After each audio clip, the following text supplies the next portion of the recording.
So in this month of April, going to train with Karuhat, who is a Golden Age fighter. He's my favorite fighter ever, and is considered one of the all-time greats, definitely in the top 5.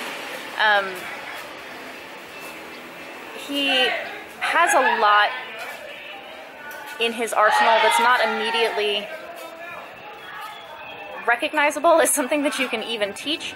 Like when you watch him in the ring, his style and his like ring IQ and just his ability to see things is unbelievable. Like it seems like magic in a lot of ways.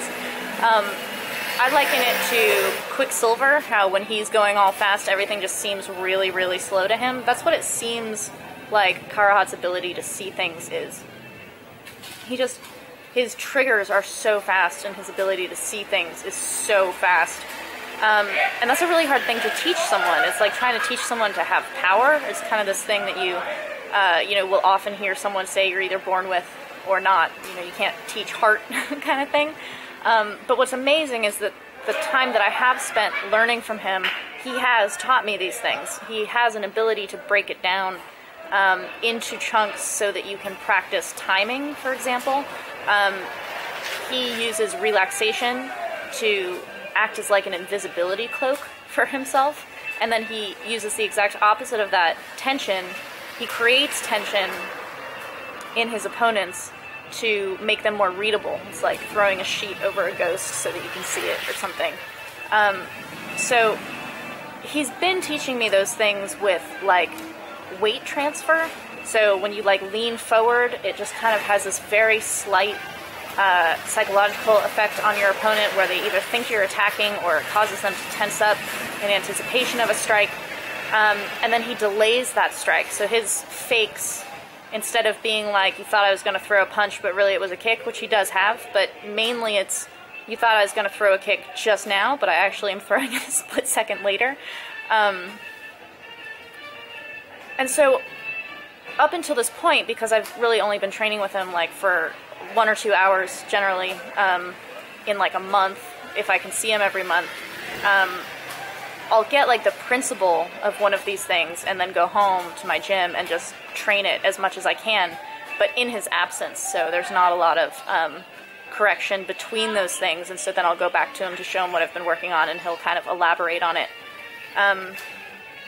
Being able to see him 3 days in a row at the beginning of the month, the correction, the like detailed correction of like building on something that proximate to like day-by-day lessons was really incredible. I think that I learned things really fast, and I didn't become amazing at them, but I understood principles at a much deeper level than I've been able to when I like go home and try to do it for myself for a month and then get the corrections a month later.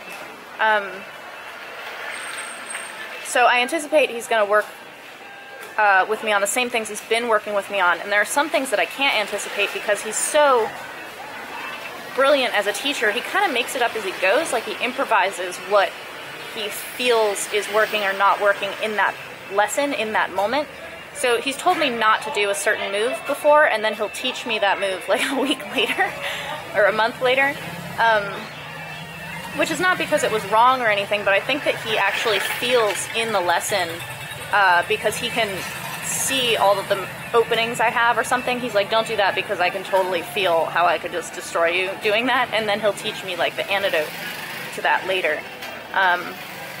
But being able to make that kind of self-correction, which seems really, really high level for me, is really exciting. On the same token, I'm going to be working with Chai Sasakun, who is a former WBC champion, and he completely changed my Muay Thai by teaching me weight transfer on strikes and the balance that comes with that. Being balanced is unbelievable in terms of what it does for your everything, really. A lot of people, they're really good on the pads or hitting the bag or whatever the thing is, but then when you actually have to defend yourself in the context of sparring or a fight, it doesn't come out the same way anymore. And people often be like, I don't understand why it's not working in these pressure context, whereas it works so well without pressure. And I think that a lot of that has to do with balance. If you're not on balance, you can't defend yourself, and then you won't throw things. So Chai is going to be working with me on super fundamental basics because that's what he does. That is his amazing bread and butter. And really, you can't ever get too good at it.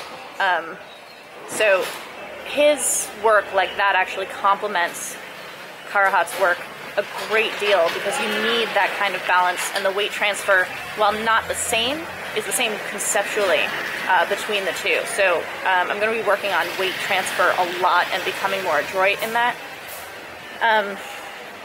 It's like learning how to walk. Like, you just learn how to feel where you are instead of like kind of stumbling around. My building's dog is chewing on something below me.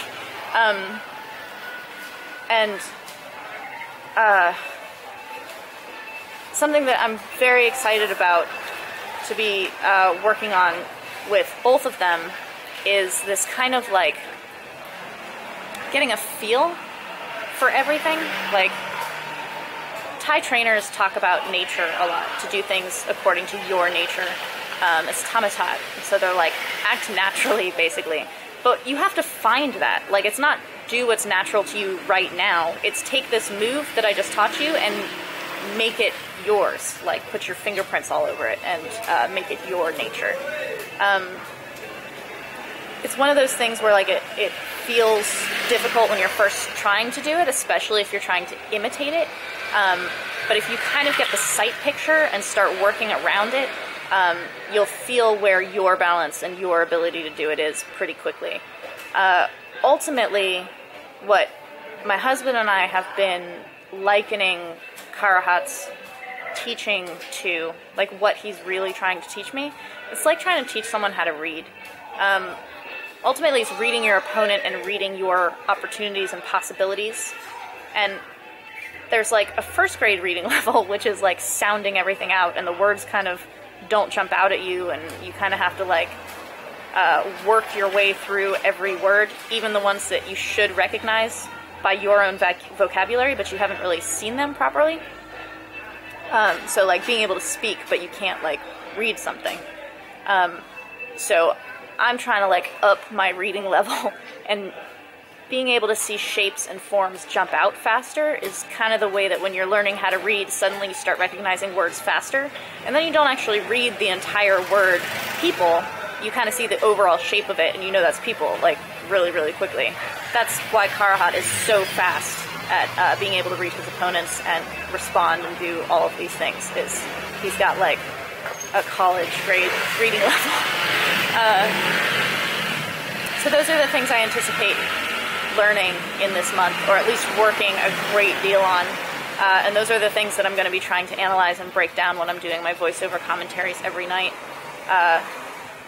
Which is cool. I've never done that before, to be able to like review something immediately after doing it and seeing it from a third person. Usually I just have it in my head what something felt like, or kind of what I felt like I didn't get. And then sometimes when I watch videos of things that I thought I wasn't getting, I'm kind of getting it. Like, it's different from how it felt.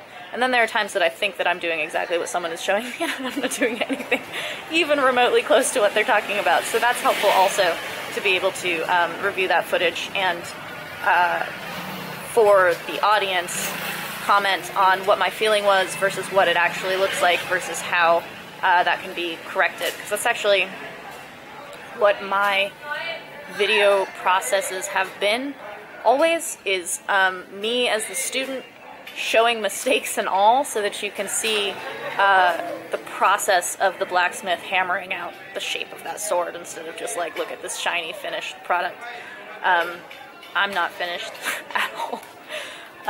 So that's what this intensive Sylvie study project is aiming to be, and those are the particular techniques that I'm both anticipating and hoping for, but I'm also really excited by the things that I can't anticipate at all, because, you know, you don't know exactly how the painting's going to go when someone starts pulling all the paint out. So I guess let's do it together and see what comes out of it. but it's exciting. It's a cool way to study.